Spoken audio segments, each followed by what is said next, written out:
Hi friends, இன்றைக்கி நம்ம கிச்சனில் எங்கள் ஊர் ஸ்பெஷல் மட்டன் பொறுமா குழம்பு.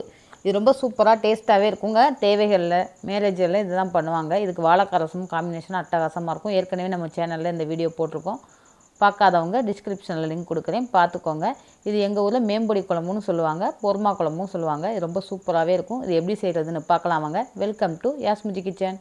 இப்போ இந்த குழம்புக்கு பொடி ரெடி பண்ணிடலாம். இதுக்கு ஒரு பேனில் 2 டேபிள் ஸ்பூன் மல்லி, இது கூட 1 டேபிள் ஸ்பூன் சோம்பு, 1 டேபிள் ஸ்பூன் ஜீரகம், 1 டீஸ்பூன் மிளகு,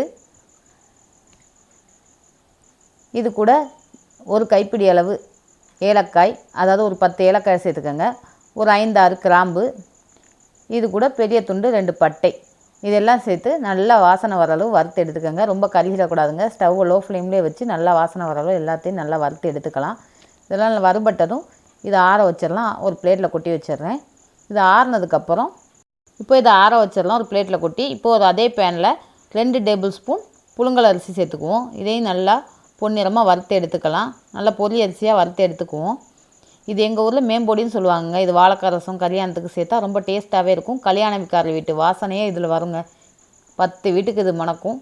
இதை சேர்த்துட்டு நல்லா ஆறுனதுக்கப்புறம் ஒரு மிக்ஸி ஜாரில் சேர்த்து இதை நல்லா பொடி பண்ணி எடுத்து வச்சுக்கலாம். இது ஒரு 4-5 குழம்புக்கு நம்ம யூஸ் பண்ணிக்கலாம். 1 கிலோ மட்டனுக்கு 2 டேபிள் ஸ்பூன் போட்டால் போதும்.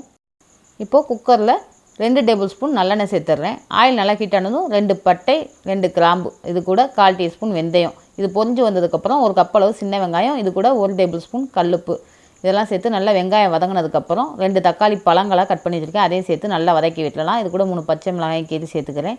இப்போ வெங்காயம் தக்காளி எல்லாம் நல்லா வதங்கி வந்ததுக்கப்புறம் 2 டேபிள் ஸ்பூன் இஞ்சி பூண்டு விழுது, இதையும் சேர்த்துட்டு நல்லா வதக்கி விட்டலாம். நல்லா சட்டி பிடிக்காமல் இருக்கிறதுக்கு ஸ்டவ் லோ ஃப்ளேமில் வச்சுருங்க. இது கூட 2 டேபிள் ஸ்பூன் மிளகாய் தூள் சேர்த்துருக்கேன். காரம் உங்களுக்கு எந்த அளவு தேவையோ அந்தளவு சேர்த்துக்கோங்க. எனக்கு காரம் அதிகமாக வேணுங்கிறதுனால 2 டேபிள் ஸ்பூன் சேர்த்துருக்கேன். இப்போ 1 கிலோ மட்டனை க்ளீன் பண்ணி எடுத்து வச்சுருக்கேன். அதே இது கூட சேர்த்துடலாம். நல்லா மிக்ஸ் பண்ணி விட்டுறலாம். இப்போ மசாலா எல்லா பக்கமும் சார்ந்து வரட்டும். இது கூட 1 டேபிள் ஸ்பூன் ஜீரகம் சோம்புத்தூள், 1 டேபிள் ஸ்பூன் மல்லித்தூள், இதையும் சேர்த்து நல்லா மிக்ஸ் பண்ணி விட்டுறலாம். இப்போ மசாலா எல்லா பக்கமும் மட்டனோடு சேர்ந்து வரட்டும். இப்போ இது கூட ஒரு மூடி தேங்காய் துருவலில் பால் எடுத்துருக்கேன். திக்கான தேங்காய் பாலை இது கூட சேர்த்துடலாம். சேர்த்துட்டு கொஞ்சம் கறி மூழ்கிற அளவு தண்ணி வச்சுருங்க. தண்ணி இருந்தால் மூழ்கிற அளவு வைங்க. நான் தேங்காய் பால் வைக்கிறதுனால டேஸ்ட்டாக இருக்குங்கிறதுனால தேங்காய் பால் அந்த மூழ்கிற அளவு இந்த அளவு வச்சுருக்கேன். இப்போ குக்கரை மூடிட்டு ஒரு 5 விசில் வச்சா போதும். 5 விசிலுக்கு அப்புறம் ரொம்ப சாஃப்டாகி வெந்து வந்துடும். அது ஒவ்வொரு மட்டனை பொறுத்ததுங்க. ஒரு இளங்கறியாக இருந்தால் ரொம்ப சீக்கிரமே 5 விசில் 4 விசிலில் வெந்துடும். கொஞ்சம் முத்தின கடாயாக இருந்தால் கொஞ்சம் லேட் ஆகும். இது நான் 5 விசிலே நல்லா சாஃப்டாக வெந்து வந்துருச்சு. இப்போ இதுக்கு மேம்பொடி ரெடி பண்ணிடலாம்.